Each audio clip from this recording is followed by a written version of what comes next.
Assalamualaikum warahmatullahi wabarakatuh.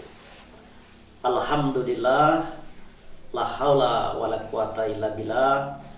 Asyhadu an la ilaha illallah wa la syarikalah wa asyhadu anna Muhammadan abduhu wa rasuluhu wa la nabiyya ba'da. Allahumma shalli ala Muhammad wa ala ali Muhammad amma ba'd. Rabbi shrah li sadri wa yassir li amri wa hlul 'uqdatam min lisani yafqahu qawli.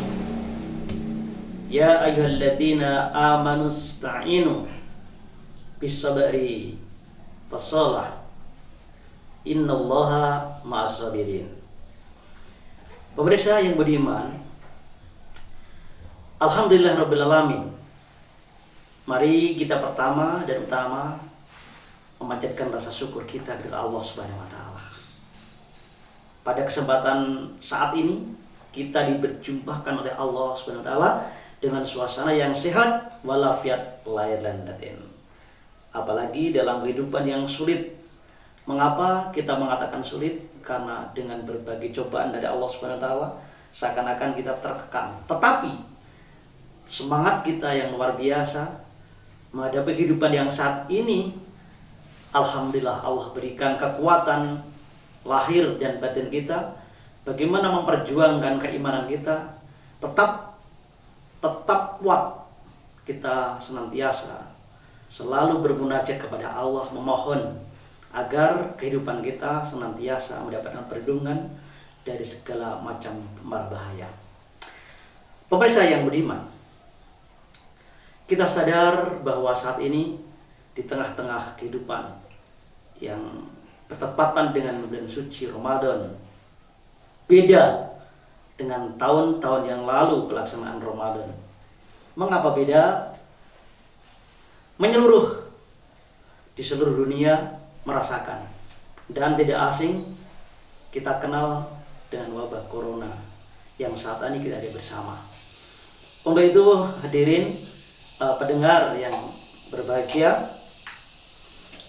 kita senantiasa berusaha dengan maksimal bagaimana menghadapi hidup yang saat ini.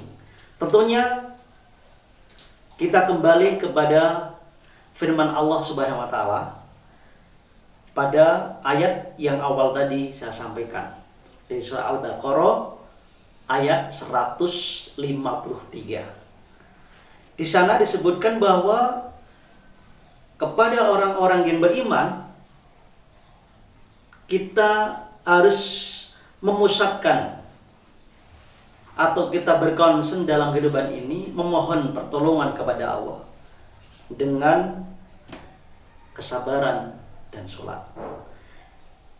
Untuk itu bagi orang yang beriman dua hal ini menjadi amalan utamanya, maka Allah senantiasa akan menyertai kita dan akan menolong kita.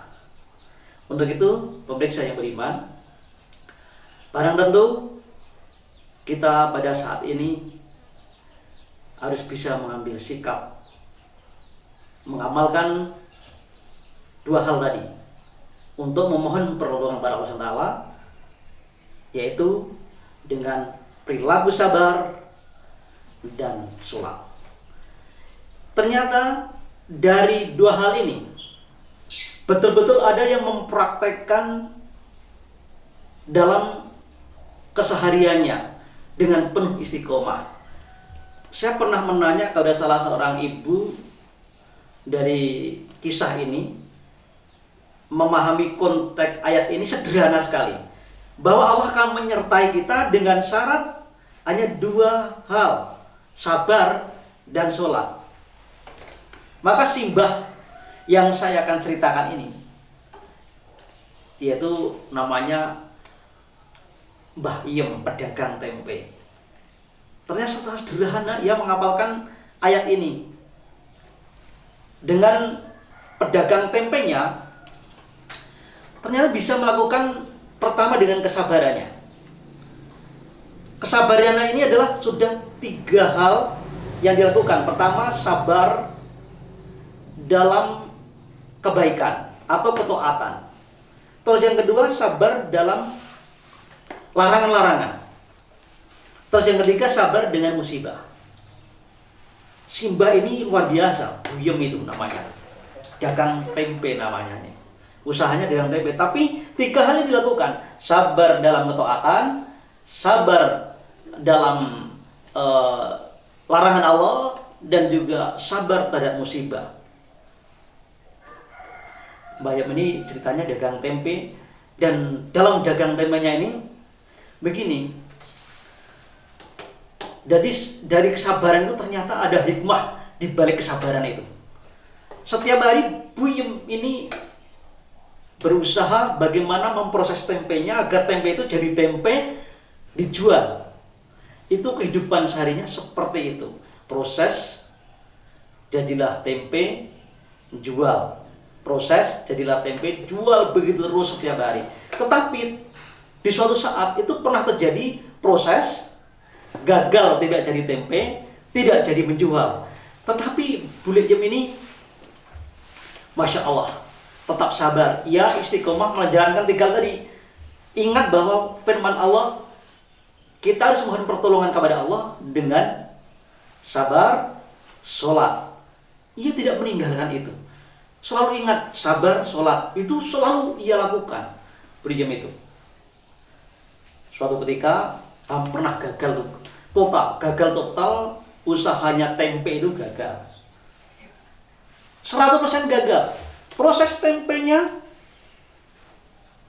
karena menjadi, maaf ya, jadi istilah si Bayem itu dari proses salah mungkin ini campuran-campuran yang berkurang, lanas itu, atau dikatakan dengan menjadi tempe gosok. Tapi dengan ini ada juga pemanfaatannya.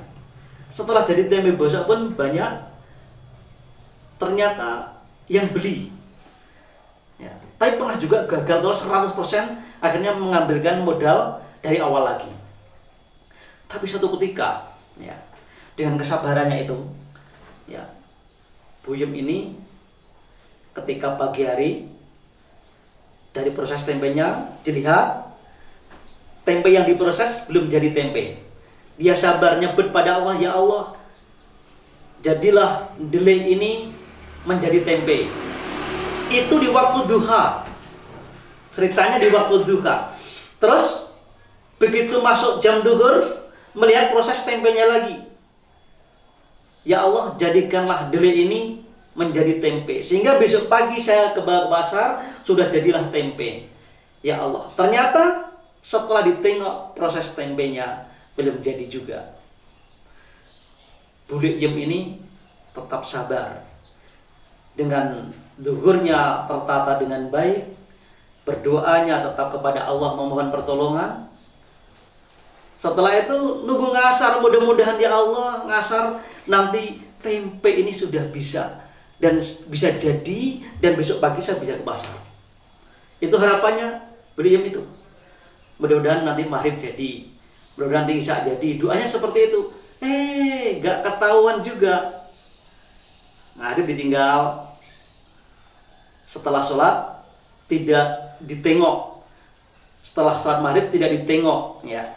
Kan gak ketahuan tempenya seperti apa. Tapi ketika badai isya, maka tempe dilihat lagi, proses tempe itu.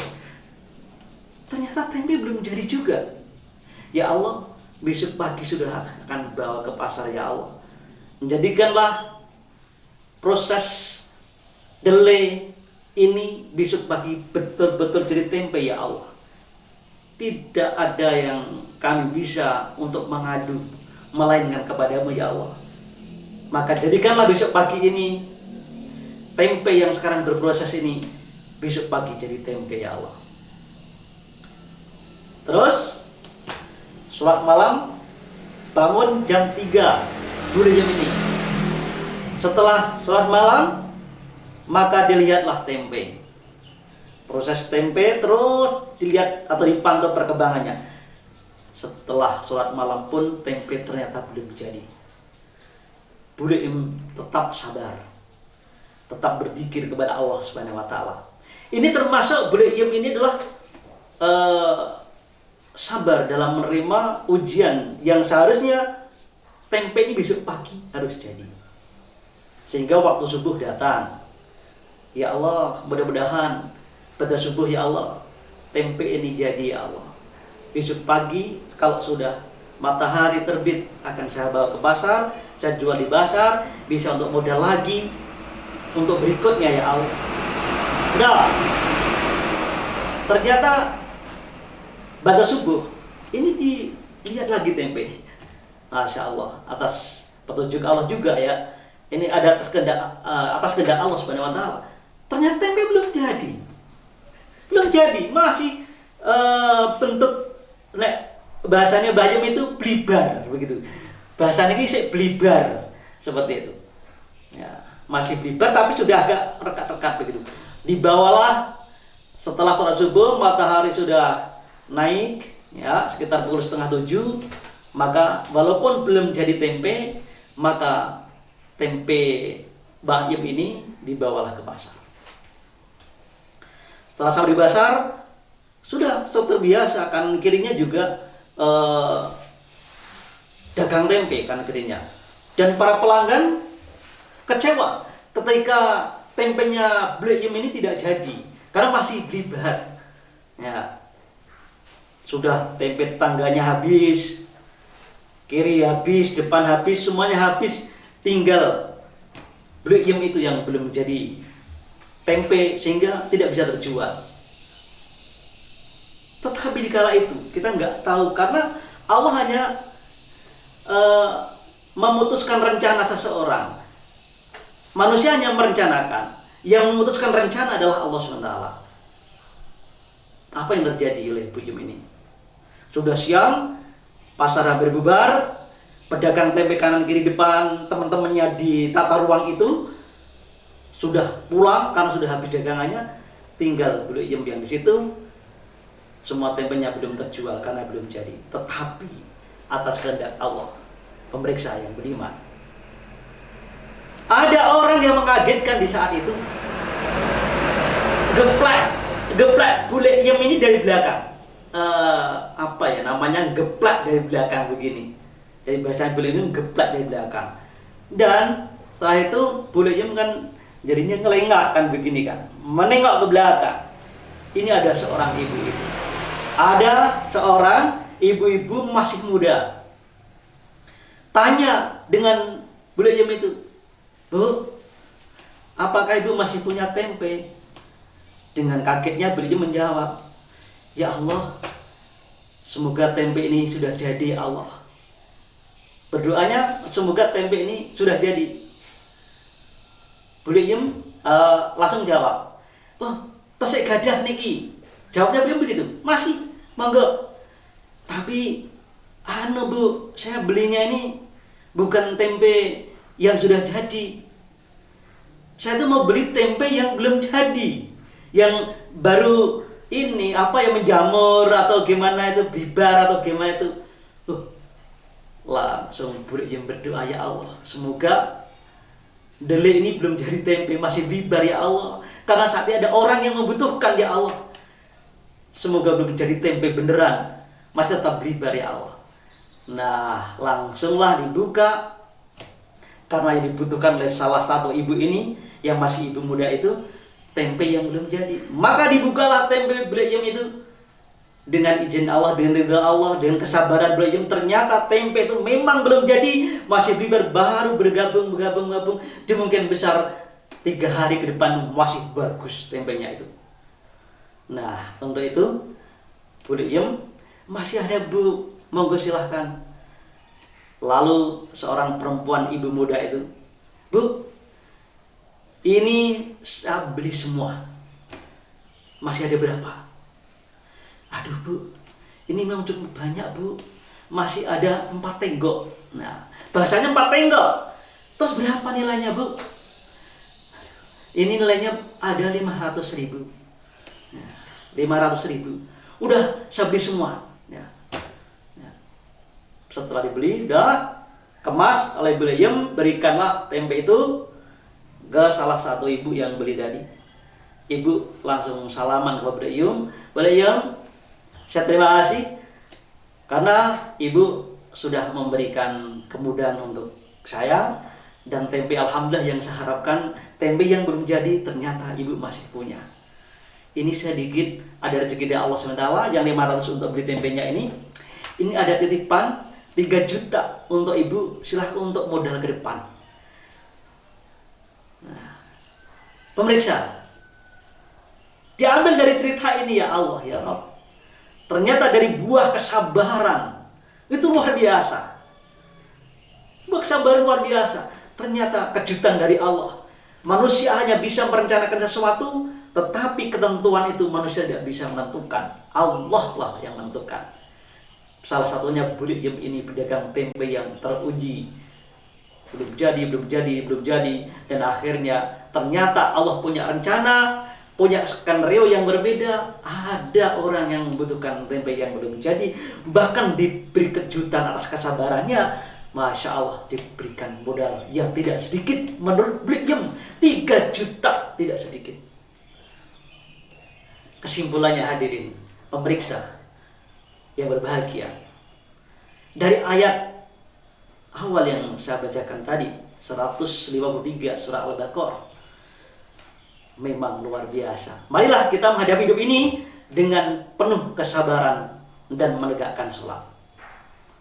Sabar dan sholat, insya Allah akan memberikan Allah nikmat yang luar biasa, barokah yang luar biasa, seperti yang diamalkan oleh Bu Liem, yang dilakukan oleh Bu Liem, penuh dengan kesabaran, keikhlasan yang dilakukan oleh Bu Liem.